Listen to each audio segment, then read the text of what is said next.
7 of Zilla the Grub Guide.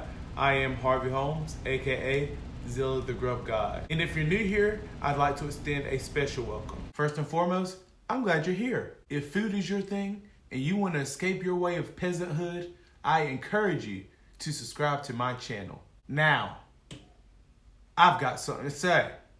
New peasants, this is not for you. This excludes you. This is for the old peasants. I see you peasants eyeballing me. I see you eyeballing me. And keep on eyeballing me. Because I know darn well each of you licked the bowl and spoon after your mother made a dessert before any holiday dinner. I know you did. Licking the bowl and spoon is an essential. It's an essential to cooking, to baking, to anything that deals with food. I will not break that habit. Not tomorrow, not today, not the next day, or the next day, or the next day, or the next day. I'm sorry, peasants. I shouldn't have cracked down that hard on you early. I know I should have. It's just that you guys just do not understand how good it was to lick that bowl and spoon. You guys don't know the recipe I have for you today. I know what you're thinking. I'm gonna put the lime in the coconut and drink them, but no, we're not drinking bottom. No, we're not doing anything with the lime and the coconut. Today, what you peasants and I are doing is making blueberry key lime cheesecake crumb bars. That's what we're doing today. You're going to need one of these bad boys and a cup and a half of these bad boys. The rest of the ingredients you can find below in the recipe. I've seen blueberry crunch bars. I've seen blueberry cheesecake bars. I've seen key lime pie. I've seen key lime bars. But this, no. Not like this. These bad boys will make your mouth water. These bad boys will have you coming back for more. These bad boys will allow you to talk to a girl and woo her with your desserts instead of using a corny pickup line.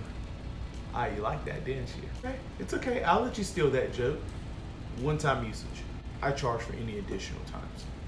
What I like about this recipe is it gives you that traditional cheesecake flavor and taste that you want, but with crumbs on the bottom, crumbs on the top, as well as the tartness of that lime. The key lime juice as well as the zest is going to be blended into this dessert, and it makes for a great combination, a great balance. I'm telling you, this will go great for any occasion. I'm tired of talking. I want to get to this dessert. Follow me to the kitchen. Let's get going. Before we get started, I like to encourage you to make sure to hit that subscribe button. Now let's go.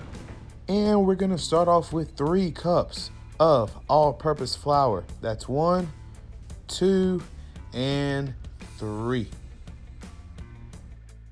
And it obviously would not be a dessert without sugar. We're gonna go ahead and add 1 cup of sugar, followed by 1 teaspoon of salt, 1 teaspoon of baking powder.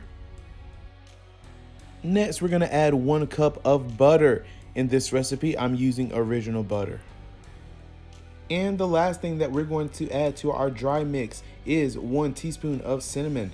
Next, we're just going to start to blend this all together. Now, the butter, depending on how you chop it, could be a little hard to crumble down. But again, you can mash it out a little bit with the spoon, or you can do like I'm doing right here and use your hands.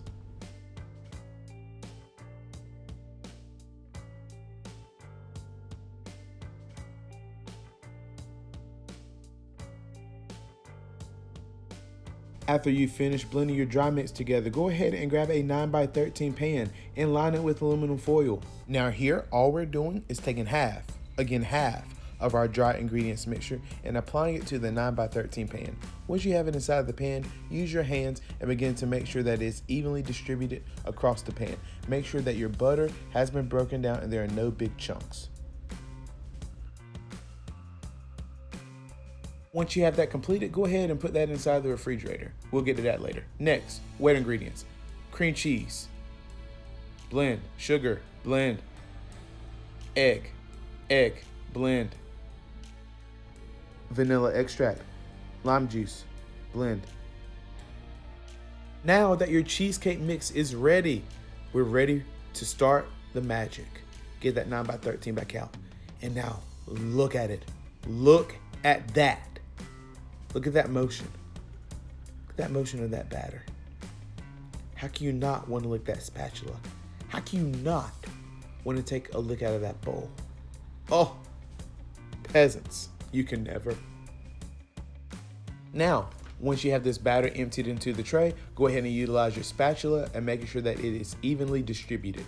It should not be thick and chunky. It should not be lumpy. It should be loose as a goose, people. If you have to turn it around and fill a gap, do so. It's very easy to neglect the corners, so make sure that you fill in your corners.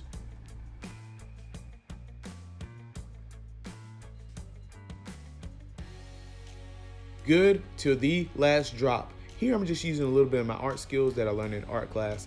I think each of us took art at some point. Next, go ahead, take a cup and a half of blueberries and empty it onto the cheesecake mixture.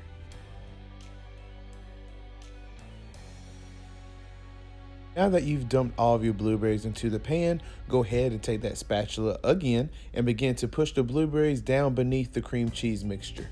Now, while you're doing this, it's very important to remember to take your time. Do not rush this, okay? What you don't want is to push that spatula too deep to where you're ripping up the bottom crust and it's coming up above the blueberries and the cream cheese mixture.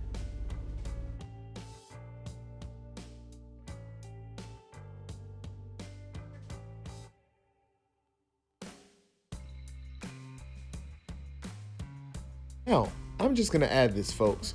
I added some zest from my lime onto the mixture. This is completely optional, but I like that extra kick of lime into my bite when I bite into these bars. Again, this is completely up to you. That's just my prerogative.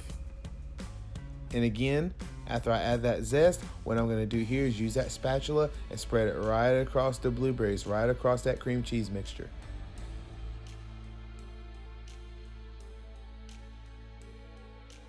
Before we begin our next step, we're gonna go ahead and preheat our oven to 375 degrees.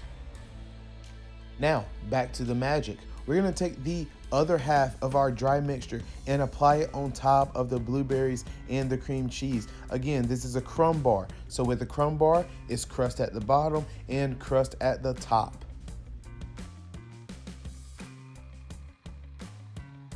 Now, after you've applied your crumbs to the top, go ahead and enter your pan into the oven for approximately 50 minutes. After 50 minutes, your pan should be ready and it will be extremely hot, so be careful.